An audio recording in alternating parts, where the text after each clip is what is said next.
It is. It's your boy Dutch the Damon, and you now watching Damon Time with Dutch. On today's episode of Prison Stories Uncut, we're going to discuss the positive aspects of prison. Now, as strange as it sounds, there are some positive aspects of prison. For one, all of your vices, all of your distractions, addictions, along with your responsibilities that you were struggling to take care of when you was out there in the world. All of these things are stripped away, okay? Now, without all of these vices, you forced to look at yourself in the mirror. Ain't no more looking fly, designer clothes, little cute shoes and all that. Nah, we wearing them state blues. Everybody looking the same, everybody on the same level. It's humbling. Now, during this time, a lot of dudes obtain knowledge of self, read and research their history. Now they got time to sit down and go to school, get their head on straight. In Maryland, they took the tobacco out of jail, so you ain't smoking. You working out, you running the yard, you getting your body together along with your mind.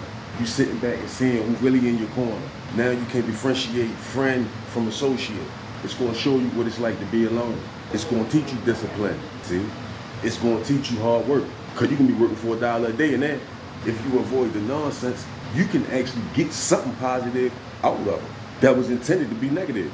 Make the best of your situation. A lot of dudes go in there and become scholars in the law category. And when you go in there, you get to meet some guys that's going to give you some game. There's some good dudes in there that's going to keep stirring you on the right path.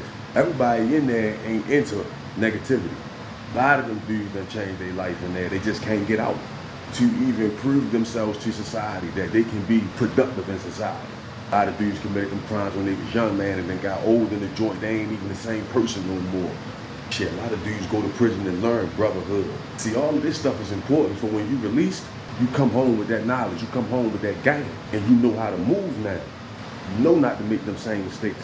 Shit, I brought a lot of knowledge, wisdom, and understanding from behind the walls with me, man, from the big brothers, man, that schooled me when I came in there and showed me how to really think and move like a good brother, how to be approachable and unapproachable at the same time, depending on what you're approaching me for. Everybody in there not gangbanging. Everybody in there ain't putting in work. A lot of them dudes just trapped in crime. Man, I know some dudes been locked up 30 years, ain't had a ticket the whole time they been in there. I'm talking about no fights, no altercations, 30 years. And they still won't let them go. It's really all what you get out of it. If you come in there with a negative mind frame, looking to get in trouble, looking to bang, looking to survive by any means necessary, live off the land, and all that good stuff, then your experience gonna be bad. You're gonna come out worse than you went in. And you probably gonna come right back when you do get released.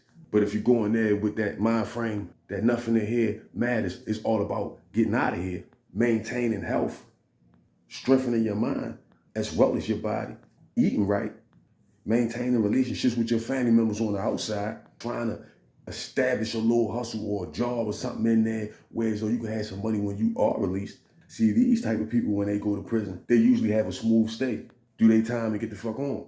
But if you indulge in the negativity in your environment and become a product of your environment, eventually you're going to keep coming back and one of them cells is going to be permanent.